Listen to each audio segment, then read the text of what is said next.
Noches a todos, un miércoles más, en esta ocasión de forma excepcional es jueves, y presentamos a Raimundo Almeda, es Ray en el Ágora. Raimundo es miembro de SOFIMA, es miembro de la Real Academia de Filatelia y, por supuesto, es miembro de AFINET. Es el coordinador organizador de las conferencias que se celebran los domingos por la mañana en SOFIMA en Madrid desde hace muchos años, y que son las conferencias quizá más antiguas que hay, que yo conozco. Realmente han tenido una continuidad de muchos años y esperemos que en cuanto que pase la pandemia sigan existiendo. Además, estas conferencias de SOFIMA también se pueden ver en el canal de la Sociedad Filatélica de Madrid en YouTube, y yo aconsejo que paséis por ahí porque realmente merece la pena. Y bueno, nos presenta un tema que él domina bastante, que es un tema de matasellos ingleses, de los cuales ya en alguna ocasión en las revistas de nuestra Sociedad Filatélica de AFINET ha escrito. Y nada, pues le vamos a dar la palabra. Raimundo, cuando quieras. Vale, pues muchas gracias a vosotros, a AFINET, y a ti por haberme permitido meteros este rollo hoy. Vamos a hablar sobre un fechador, nada de inglés, ¿eh? Si te oyen los escoceses se iban a mosquear un poco. Es un fechador escocés, cuidado, escocés. Y es un fechador experimental al que se le conoce como tipo duplex de Glasgow, y se le conoce con el nombre de Madeleine Smith. Pero antes de esto, vamos a ver primero qué es un fechador duplex y cuáles fueron los motivos de que se implantara este tipo de fechadores. Bueno, para esto nos tenemos que remontar a la prefilatelia. En la prefilatelia ya se utilizaban fechadores. Ya cuando quieras, Raimundo, comparte el... ¿El qué? ¿Lo estoy compartiendo? No has entrado a compartir. ¿Ah, no? Vaya. Perdón. Pues vaya, es que esta herramienta no me acordaba. No pasa nada. A ver, compartir pantalla. Venga. Venga, voy. Sí, es verdad. Aquí. Compartir. Vale. Estupendo. Bueno, pues como iba diciendo, ya en tiempos prefilatélicos se utilizaban fechadores tanto para la salida de las expediciones como para las llegadas. Estos fechadores se ponían normalmente en el de salida en el frente y el de llegada al dorso, pero bueno, se podían poner en cualquier sitio. Por ejemplo, en esta carta, que de 1830, que va de Greenock a Edimburgo. Se ve la flechita, ¿verdad? Sí, ¿verdad? De Greenock, que es una población cercana a Glasgow, iba a Greenock. Entonces se utilizaban este tipo de fechadores. Había muchos tipos de fechadores. Aquí estoy presentando uno que es circular y otro que es de media luna. ¿Vale? Aquí en esta otra carta, de 1821, sale de Ayr y va a Edimburgo. Aquí vemos otro tipo de fechador que es rectangular. ¿Vale? Bueno, pues estos fechadores luego se utilizaron también después de la reforma postal británica de Rowland Hill, que es muy importante decir también que en la prefilatelia la tarifa de las cartas estaba condicionada a dos cosas. Uno, era el peso del objeto que se enviaba, y dos, era la distancia.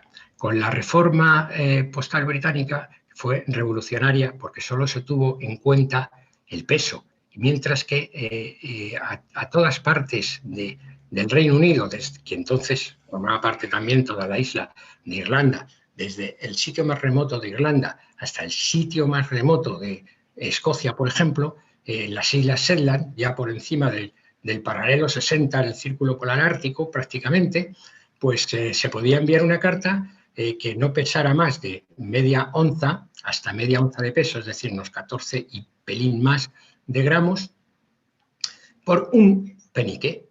no solamente se había eliminado la distancia, sino que se había abaratado enormemente el correo.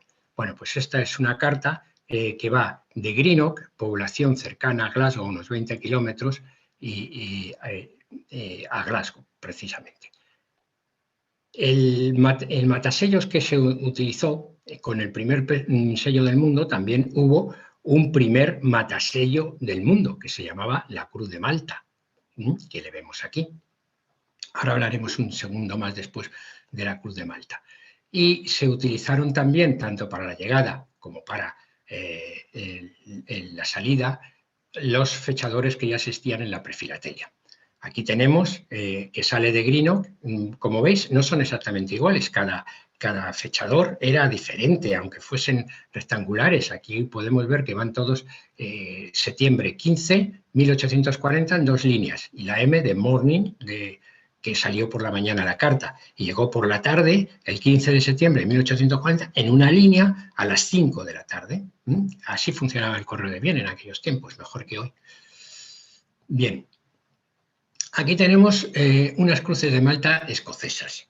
Son estas dos, con el rombo del centro se distingue perfectamente, es más grande, y el otro cuño era con un rombo más pequeñito. Son las que distribuyó el Correo Central de Londres antes de en 1840, porque el primer sello del mundo se emitió el 6 de mayo de 1840. Estas eran las oficiales, las que utilizó pues grandes ciudades para aquel entonces, lo que era en Escocia, que eran Glasgow y Edimburgo fundamentalmente, pero hubo otras cruces de Malta, otras poblaciones que dijeron que no, que ellos iban a utilizar la suya. Por ejemplo, la que acabamos de ver de Greenock. Vamos hacia atrás un momento para volverla a ver. ¿La veis? Aquí. En un principio las cruces de Malta eran negras, pero como el primer sello también era negro, pues resultaba que se veía muy poco, y entonces rápidamente las cambiaron a distintas tonalidades rojizas. Entonces Greenock era una de ellas, pero hubo otras 4 más que dijeron, no, yo utilizo mi propio anulador. Esas fueron las que veis ahí, Kelso, Perth, Monrose y Stirling.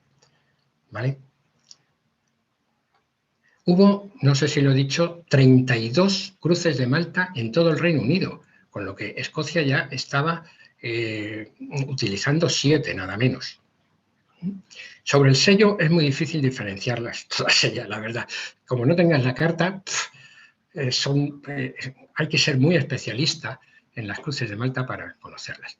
Bueno, estas cruces de Malta estuvieron funcionando durante unos años. Y en marzo de 1843, el Correo Central de Londres dijo, oye, ¿y si ponemos en el centro de la crucecita un numerito identificando las 12 oficinas principales que tenemos en la capital, en Londres? ¿No? Pues eso hicieron. Y fue también que al año siguiente dijeron, oye, esto es estupendo, podemos identificar las poblaciones. Bueno, estas son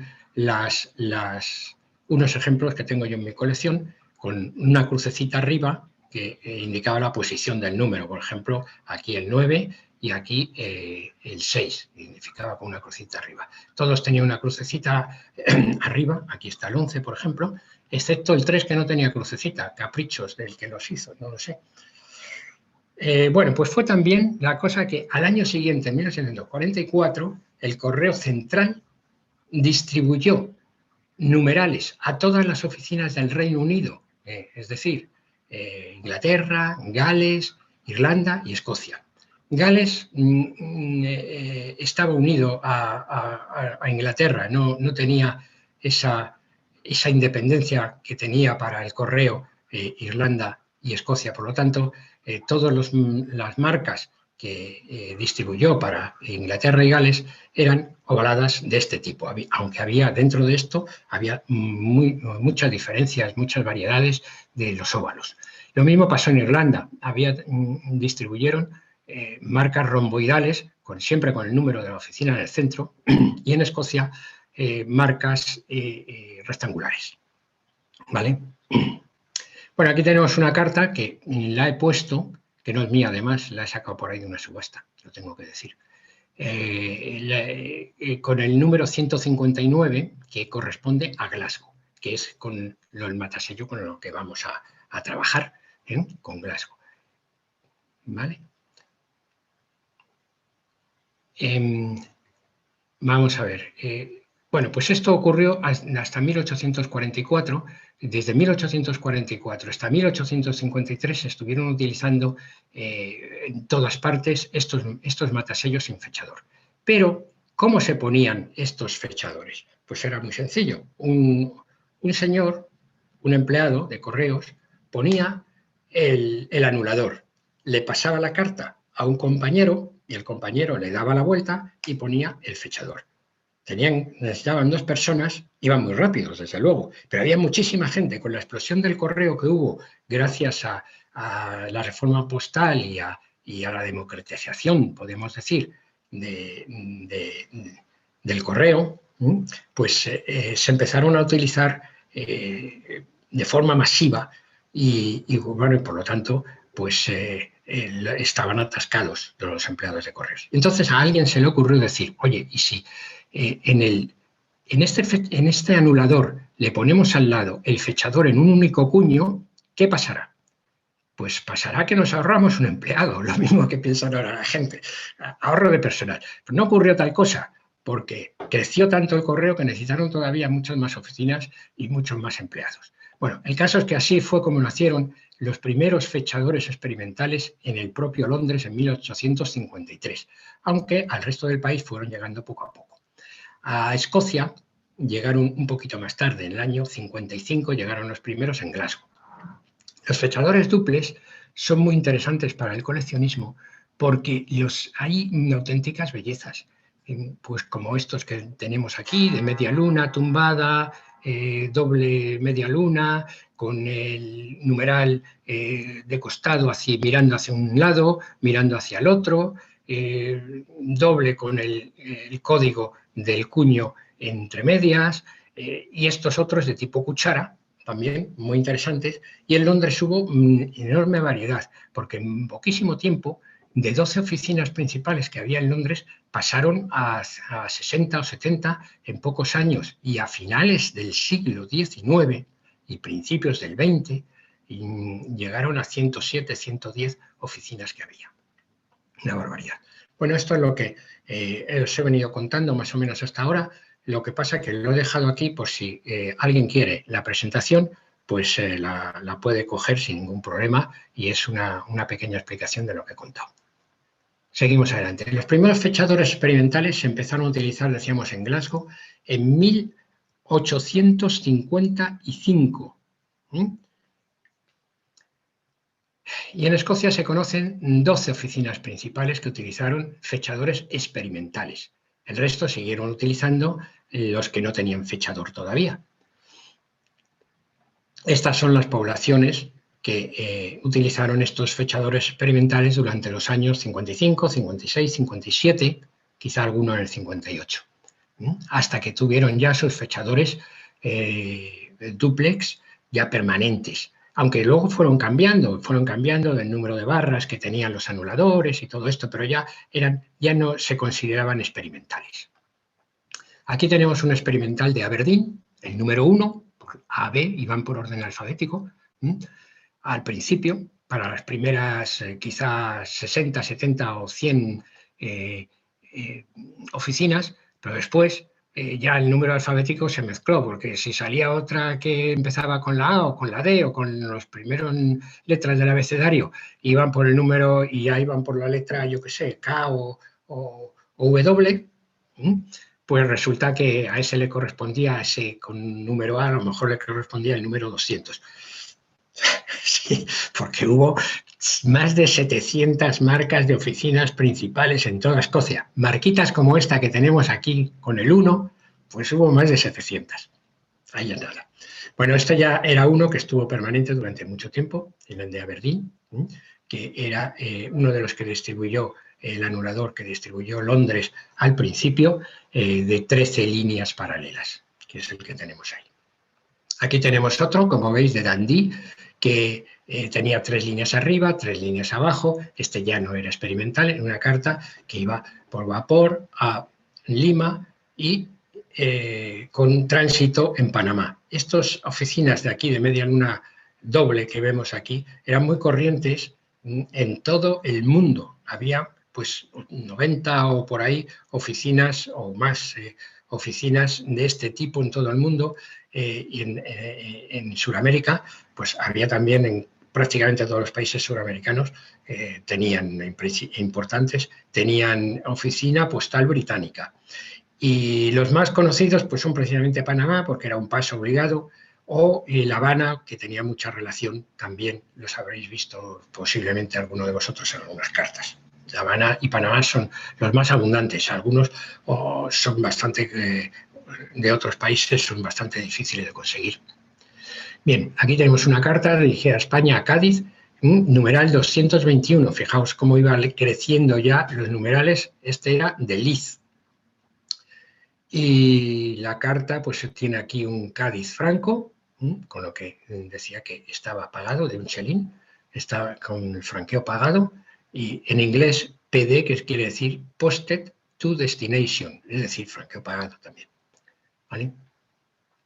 Bueno, pues vamos a ver el numeral 159 de Glasgow, cómo construyeron el matasello dúplex. Pues lo que hicieron fue, de las 13 rayitas que tenía, de las 13 barras, quitaron 2 barras de arriba y 2 barritas de abajo, ¿vale?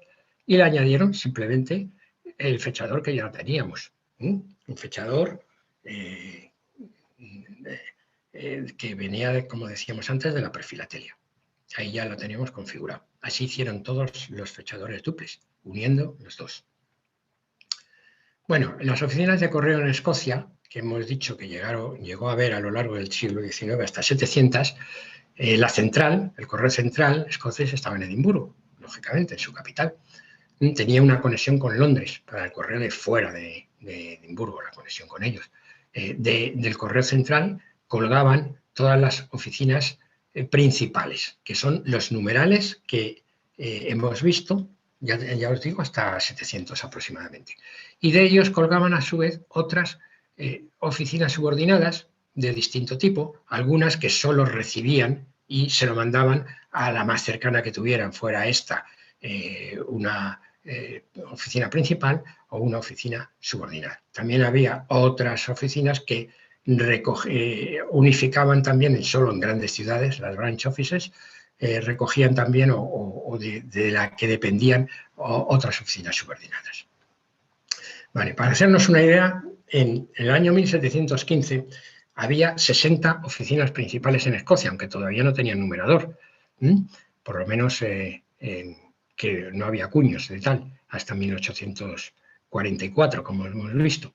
En 1860, 20 años después de la implantación de la reforma fiscal y el primer sello del mundo, teníamos 157 oficinas, que siguieron creciendo, como he dicho, hasta las 700. Actualmente, con los recortes, y más que recortes, con la reducción de costes que imperaron a partir de la segunda década del siglo XX, pues solamente hay 5 oficinas, que en realidad son 5 grandes hubs de distribución y de clasificación, aunque oficinas pequeñas hay muchísimas por todo el país.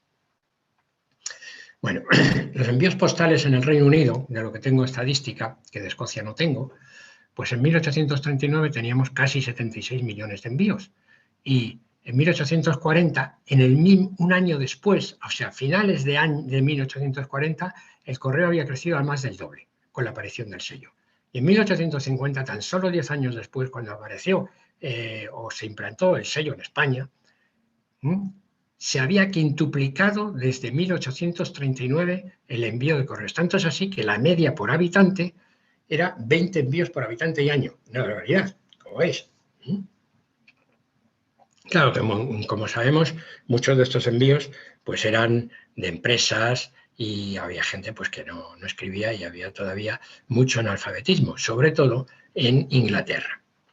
Porque en Escocia, sin embargo, el analfabetismo era mínimo. Es una cosa muy curiosa, porque allí la escolarización era obligatoria y solamente comparable con otros 3 países del norte de Europa, que eran Noruega, Dinamarca y Suecia. En el resto de Europa, el nivel de analfabetos era cercano o por encima del 50%. Bueno, en la Comunidad de Madrid, que lo tengo yo estudiado, podéis mirar en el Instituto Nacional de Estadística el censo de 1875-77, no recuerdo exactamente, de la década de los 70, cómo está por encima del 50% el nivel de analfabetismo. Sobre todo, además, en los pueblos, y más que ninguno en los pueblos de la sierra.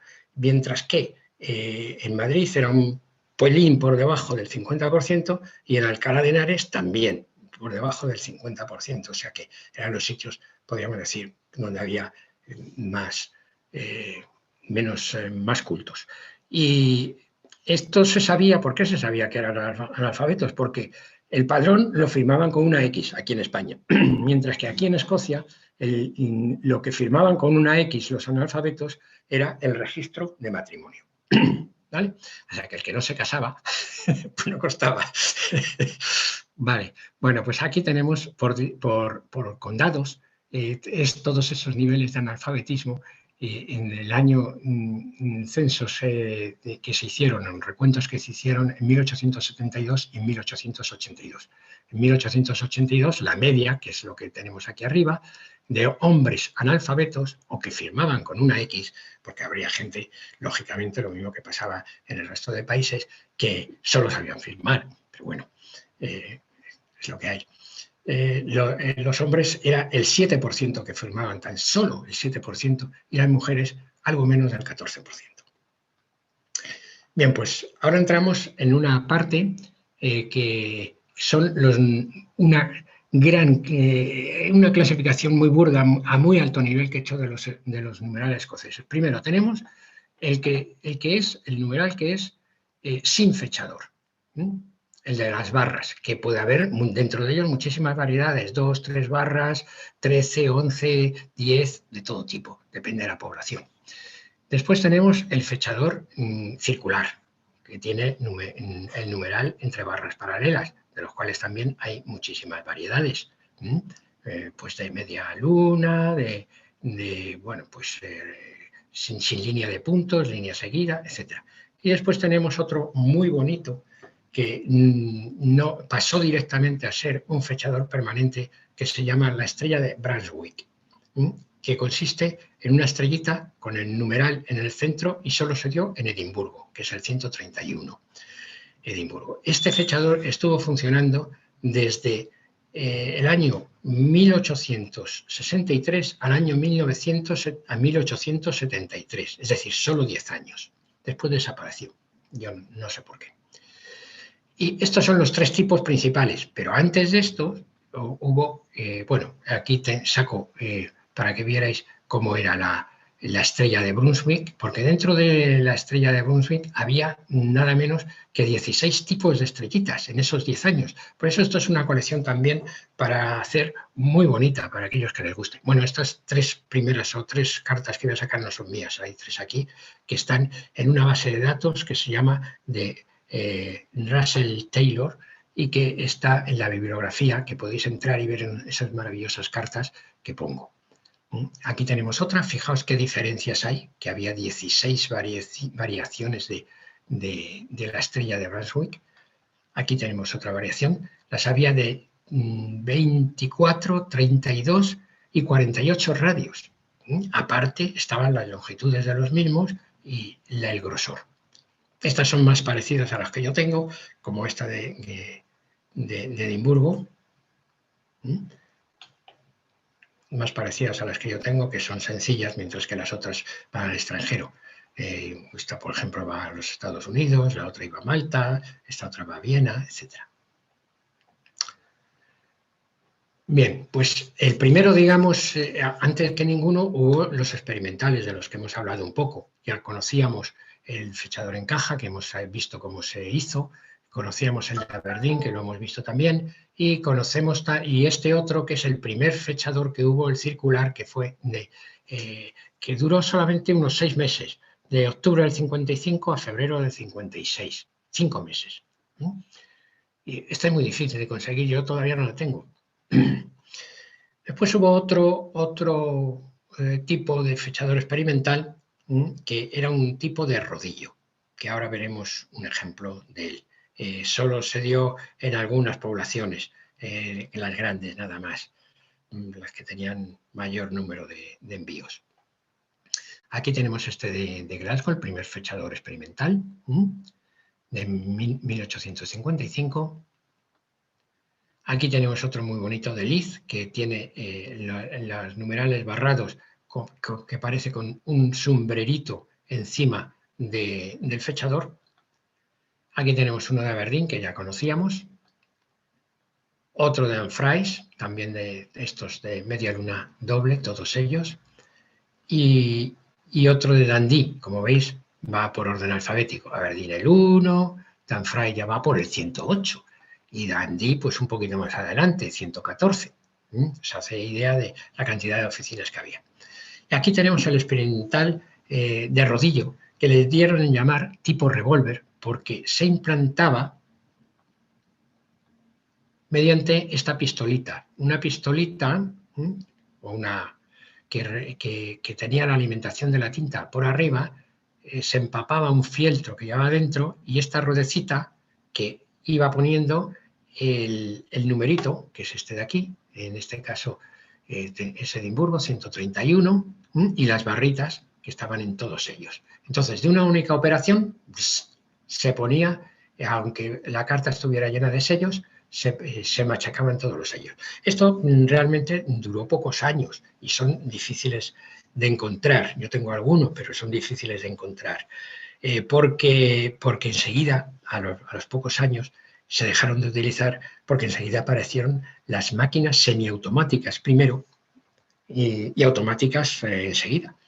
Y entonces en las grandes poblaciones enseguida implementaron las máquinas automáticas o semiautomáticas. La primera precisamente que se utilizó fue en Londres en 1857, que era un prototipo del hijo de Rowland Hill, de Pearson Hill, y luego se utilizaron otras también en el 58, en el 59, una que se llamaba CEMAR, otra que se llamaba Charles Rideout. Se utilizaron varias y después fue una explosión hasta que consiguieron hacerlas totalmente automáticas y empezaron a aparecer todos los matasellos de rodillo, que hay muchísimos a partir de finales del siglo XIX. Bueno, pues vamos. ¿Se me oye bien? ¿Sí? ¿Julián? Julián, cucu. Es que tengo silenciado el micrófono, se te oye bien. Vale, me alegro, no vaya a ser que yo hable y luego a lo mejor no me estéis escuchando, no podéis. No, te estamos oyendo perfectamente. Vale, gracias. Bueno, pues estos son los fechadores experimentales que decíamos de tipo caja, que son los de Glasgow, que son de los que vamos a hablar con el matasellos al arsénico también. Pues como veis, fueron entre los años 56 y 57. Y estuvieron poco más de un año, desde febrero hasta junio del 57. Estos son mucho más fáciles de encontrar que el anterior, ¿no? Pero fijaos bien en una cosa que me gustaría que veáis, y es lo bien implantada y lo bien que se veían las fechas. 23 de febrero del 57. Mayo, no, es, bueno, no sé, ahora mismo aquí, si lo estoy diciendo bien. Mayo 5, 1856. Abril, primero el mes, abril 2, 1856. Agosto 2, 1856. Bueno, más o menos, ¿no? Sobre el sello se ve mucho mejor realmente que en la pantalla. Pero en fin, que eran matasellos que se veían perfectamente. Sin embargo, hubo algún matasello que se veía mal. Y la importancia de este matasello, que se llegó a llamar con el tiempo Madeleine Smith, es porque estuvo, digamos, involucrado en un famoso juicio por un envenenamiento con arsénico. Esta fue la acusada, Madeleine Smith, que nació el 29 de marzo de 1835 y fue a juicio en 1857 cuando tenía 22 años, acusada de envenenar a su amante. Una de las pruebas de la acusación fue una carta que lo que era el escrito no tenía fecha y el fechador tampoco se veía. Con lo que la defensa se basó en eso y también en otras cosas más de índole sentimental y de bueno, pues de poderío, porque la chica era rica. Y en su recapitulación, que es por lo que es famoso el fechador, el juez hizo observaciones en cuanto a la conveniencia de matasellos legibles y de alguna forma pues le dio una colleja al correo británico. ¿Vale? Este es uno de los fechadores que yo tengo, uno de ellos, en los que se ve mal la fecha, no se ve nada, fatal, ¿no? Sin embargo, en otras cartas que yo tengo, pues fíjate que bien se ven. 27 de diciembre de 1856. O 4 de octubre de 1856. Se ve perfectamente. Esta porque está más oscurecida la imagen, no se ve muy bien, pero se ve aquí diciembre de 1856. Tal. Bueno, ¿quién era esta señorita? Pues esta señorita era de familia más que acomodada de la alta sociedad. Hija y nieta de conocidos arquitectos, hija de el hombre Smith, que tenía un despacho de arquitectura de los más famosos en Glasgow, y su abuelo por parte de madre también era Hamilton, era un tal Hamilton que también tenía el otro despacho, eran la competencia, los dos que se unieron y eran los más importantes o los más conocidos de Glasgow. Esta señorita tenía un amor secreto con Pierre-Émile Langelier, que aunque tiene un nombre francés, era británico, porque había nacido o venía de las islas del Canal. Y en principio, pues se vino a Glasgow a buscarse la vida. Y los pasó las canutas, la verdad, el pobre hombre, hasta que encontró un trabajo en un vivero y como era un hombre culto, pues siguió adelante y se hizo pues siendo responsable del vivero y todo esto, ¿no? Y por las noches, el Pierre-Émile escalaba la habitación donde la moza perdió su virginidad. Bueno, esta es la casita, la Chaboy, donde vivía la familia. La casa familiar en Glasgow. Además de esta casa, tenían una mansión lujosa y casa de campo a las orillas del Clyde, que es el río y que pasa por Glasgow y que tiene una enorme ría y una enorme bahía en la desembocadura. Y esta otra foto que tenemos aquí, pues ya más antigua, era vista de perfil. Aquí estaba la habitación donde dormía la moza. Y bueno, pues el Langelier escalaba por aquí y llevaban más de un año y se intercambiaban muchísimas cartas, entre ellos que están todas en museos, porque todas fueron al juicio. Y se intercambiaban muchísimas cartas, cientos, según parece que dicen todos sus biógrafos. Y esta es la víctima, que tenía 10 años mayor o 12 años mayor que la chica. Cuando murió, 33 años tenía Pierre-Émile Langelier, como veis, con buen porte. Bueno, los padres desconocían, por supuesto, todas estas cosas que hacía la niña. Eran muy prudentes, y eso que el pollo subía casi todos los días para la habitación de ella. Y pensaron que ya tenía su hija 21 años, cuando tenía 21 años, que debían de buscarla un buen novio, y concertaron su matrimonio con un joven de buena familia que se llamaba William Harper Minnock, que le ofreció matrimonio el 28 de enero de 1857, cuando Madeleine tenía todavía tan solo 21 años. Que recordemos que no cumplía años hasta a finales de marzo. Bien, pues Madeleine se lo pensó desde el 28 hasta el 15 de febrero. Se lo estuvo pensando a ver qué hacía y tal, y al final pues emperó la cordura y dijo, bueno, ¿yo qué voy a hacer con este Pierre-Émile? Pues muy bien que me lo haga, yo lo que necesito es una seguridad futura y casarme con el William Harper este, que rico, que leches. Entonces le pidió a Pierre-Emile por escrito que le devolviera las cartas que le había enviado. Pero este se negó y amenazó con contarlo todo a la familia de ella y al pretendiente si no se casaba con él. Bueno, pues 6 días tardó Madeleine en decidirse qué podría hacer. ¿Y qué hizo? Pues que el 21 de febrero compró veneno, es decir, arsénico, en una farmacia, en una tienda de química, que es donde se venden estas cosas en Gran Bretaña junto con los productos farmacéuticos, el 21 de febrero, ¿no? Fue. Y varios testigos la vieron, además. Vieron a Madeleine comprándolo. Y en la mañana del 23 de marzo hallaron a Pierre-Emile muerto en su cama. Y el diagnóstico, es que no sé cómo quitar esta cosita de aquí, que sale. No sé qué lo estáis viendo. Dejar de compartir y ocultar. Bueno, el diagnóstico fue envenenamiento por arsénico. Bueno, pues como Madeleine era rica y los padres, pues fíjate, bueno, los padres, ¿no? Eran ricos. Pues fue defendida por uno de los mejores bufetes de abogados que había en aquel momento, por John Inglis, quien más tarde además se convirtió en juez, total, un señor totalmente conservador. Ahí tenemos la foto de este John Inglis. La defensa costó una millonada para la época, 10.000 libras.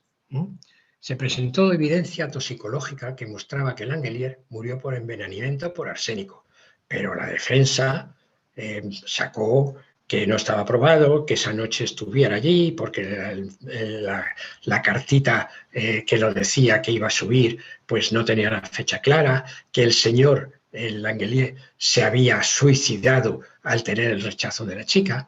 Total, que el caso, tenemos que tener en cuenta además que era la época victoriana, y aquello fue que una muchacha de la alta sociedad tuviese ese desliz y estuviese pues haciendo el amor de forma continuada con lo que ellos consideraban emigrante, pues había sido un escándalo que salía en todos los periódicos, en plan fotonovela, trascendió las fronteras, digamos, escocesas, y en Londres y en el resto del Reino Unido, pues fue muy conocido, muy famoso.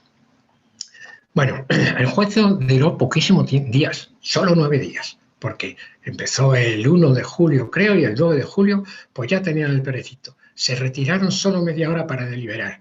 El presidente del jurado era profesor de matemáticas de la escuela secundaria, también pues otra persona importante, y dio el veredicto de no culpable y no probado. Esto no significa que fuera inocente, pero según la ley británica, en aquel momento, si no se podía, creo que ahora es igual, si no se podía probar, pues así quedaba, aunque, por supuesto, su reputación quedó por los suelos. Sin embargo, gracias a toda la labor que había hecho tanto la familia como los medios poderosos en los periódicos que tenía la familia, la ciudadanía apoyaba a Madeleine. Pues se propagaba la idea de que Langelier era un aventurero sin escrúpulos. Hasta tal punto se decía en la calle, bueno, si no lo ha asesinado ella, lo tendría que haber asesinado cualquier otro. O sea, odiaron a Langelier. La opinión pública estaba en contra del pobre hombre. Bueno, aquí tenemos un grabado de la época donde lo que era el juzgado, la salida del juzgado, se llenaba de gente todos los días porque no cabía ya nadie más en la sala de juicio. Aquí tenemos también en el Times apareció una especie de fotonovela día a día donde se iban relatando todos los hechos. Aquí, por ejemplo, el encuentro de los amantes en la lavandería. Mentira, porque en la lavandería pues no se encontraban ellos, se encontraban en su habitación. Aquí también otro donde le estaba ofreciendo una taza de chocolate con el arsénico a través de la verja. También mentira, porque a través de la verja no se veían, porque su amor era secreto y ellos se encontraban de manera que nadie los pudiera ver, porque esta era la entrada en la puerta principal, ¿no? La fachada principal de la casa. Sí que se sabe que sí fue envenenado con chocolate, porque en la autopsia se demostró eso, se vio eso, que había chocolate con arsénico. Había sido como le habían envenenado. Aquí tenemos también otro día que sacaron en el Times, el descubrimiento cuando encuentran a Langelier muerto en la pensión donde vivía. Y bueno, hay otras imágenes del juicio donde la compostura de Madeleine pues era altiva y bien puesta, es decir, manteniendo el tipo, como en este otro dibujo también de la época, donde está Madeleine pues esperando segura de que iba a ganar, como así fue. Bueno, pues Madeleine desapareció justamente a la salida del juicio. Las llevaron por la calle, por la puerta de atrás y burlando a los reporteros que había en la puerta principal. La familia y amigos la ocultaron, pero hasta tal punto que desapareció durante un montón de años. La realidad es que se marchó al extranjero. Dijeron de todo, que se había ido a Australia, que se había ido a Europa, que se había casado con un médico en Nueva Zelanda. Hubo de todas las versiones, pero lo que sí al final apareció que en el registro de Nueva York de 1889 apareció casada con un actor estadounidense que se llamaba George Wardell. Este hombre, al morir, bueno, pues la mujer la Madeleine, volvió a contraer nupcias con otro señor, con William Sheehy, que también murió en 1926, pero ya esta mujer ya era muy mayor, ya tenía 91 años, cuando murió su segundo marido. Madeleine también murió el 28 de abril de 1928 y fue enterrada con el nombre de Lena Wardell, como nombre de pila, que este era el nombre de el apellido de su primer marido, y Sheehy, el apellido de su segundo marido. Siento el reloj, chicos, no lo he podido, no me acordaba. No pasa nada. La iglesia. Bueno, investigaciones periodísticas del final del siglo XIX dieron como resultado que Madeleine había de verdad asesinado a Pierre-Émile. Aquí la tenemos en una foto en 1920, cuando la señora tenía 85 años, rodeada de sus nietos en Nueva York, en la casa donde vivía. Y bueno, pues aquí os pongo también algunas referencias sobre distintos autores de los matasellos que hemos estado viendo y otros muchos, por si a alguien le interesa. También importante, si a alguien que le gusten los tipos de matasellos, en la página de Russell Taylor, que es esta de aquí, que es aconsejable. Y sobre la historia de Madeleine, pues tenemos la Murderpedia, por ejemplo, donde es una especie de Wikipedia de todos los asesinatos famosos del mundo, y las noticias, un diario de Edimburgo que se llama Scotsman, donde también te viene una historia de Madeleine Smith, aparte de que hubo pues montones de cientos de artículos escritos con este tema en el Reino Unido, de tesis doctorales, obras de teatro y novelas, películas. Se hizo una película en 1950 y otra tiempo después, patrocinada por la BBC. La primera novela fue en 1875 y se llamaba The Law and the Lady, digamos, la ley y la señora, por Wilkie Collins, si a alguien le puede interesar. Y en los años 80, ya recientemente, también hubo una serie de televisión. Y bueno, pues por último también deciros que podéis ver los barrados escoceses en la web de Sofima. También tengo otras cosillas también en los 6 cuartos de Afinet, un par de artículos de barrados escoceses o numerales de Londres, si os gustan este tipo de matasellos, que son muy, muy bonitos, la verdad, y muy generalmente están muy bien implantados. Y eso es todo. Y luego algunos otros artículos también en papel, si alguien quiere, ahí los dejo todo. Pues muchas gracias y si alguien quiere mandarme un correo con alguna pregunta o alguna cosa, pues ahí está mi correo, o si alguien quiere intercambiar este tipo de filatelia conmigo. Y bueno, quedo abierto a cualquier pregunta que queráis hacerme.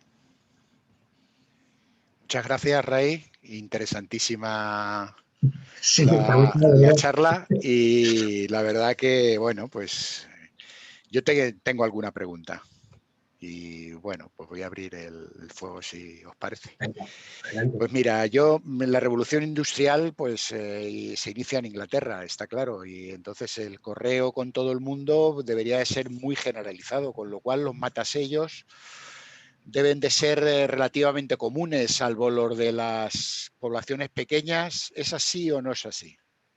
Es la idea que tengo. Sí, es así. Lo que pasa es que como hay tal cantidad de coleccionismo, cosa que a nosotros nos falla, si nuestros sellos de Isabel II hubieran estado en Gran Bretaña, pues serían carísimos, porque del penique negro, por ejemplo, pues hubo millones se emitieron millones de sellos, y pues algo así como 150, no recuerdo la cantidad así, de millones de sellos, ¿eh? Y sin embargo, pues una carta con el penique negro, pues vale un dinerete hoy en día, ¿sabes? O sea que ese es el coleccionismo lo que hace que sea difícil. Sin embargo, los matasellos de pueblos escoceses y tal, pues no son tan caros, a no ser que sea muy imposible o muy difícil ese sello, porque hay menos gente que los colecciona. Sin embargo, en las grandes ciudades, pues hay mucho coleccionismo de Londres, de Edimburgo, de Glasgow, de todos esos, y más que de pueblos pequeños. Y lo mismo que pasa aquí. Muchas gracias. ¿Alguno más que quiera preguntar algo a Raimundo? Que abra su micrófono y proceda, o a través del chat. Bueno, yo tengo también otra pregunta por continuar hasta que la gente se anime. Como Gran Bretaña, el Reino Unido como imperio colonial, ¿este tipo de matasellos se daba en el resto de sus posesiones en el mundo, o es exclusivamente en la zona, o eran distintos? Sí, sí. ¿El correo era totalmente independiente? Vamos a ver, el correo, el General Post Office, y lo mismo que dependía el correo escocés del correo general, de la Dirección General de Correos en Londres, el resto de las colonias también dependían de ellos. Algunos no tenían ni independencia, como en el caso de Gales. Gales no tenía ningún tipo de independencia, pero otros sí. Pues mira, pongamos el caso de Gibraltar. Gibraltar, por ejemplo, tenía un numeral barrado que tenía el número A26. Creo que era la 26, o lo estoy confundiendo ya con Malta, ya no me acuerdo. Cada una de las colonias pues tenían sus numerales barrados, y colonias que tuvieron más tarde, porque territorios y colonias británicas a lo largo del siglo XIX hubo más de 200 territorios, pequeños territorios. En Singapur había, por ejemplo, en Malasia había, como igual que Singapur eran ciudades o asentamientos pequeños, pues había muchos, Straits of Settlement, los sitios así, pues tenían el mundo a sus pies, podríamos decir, y el correo pues era el vehículo por el que se comunicaban todos ellos. Y no solamente, como hemos dicho, hemos explicado en la conferencia antes, sino que casi todo el mundo, tuvieran o no, fuera o no dependencia británica, pues tenían oficina, como hemos visto la de Panamá o La Habana que hemos comentado, o Río de Janeiro, por decir una portuguesa.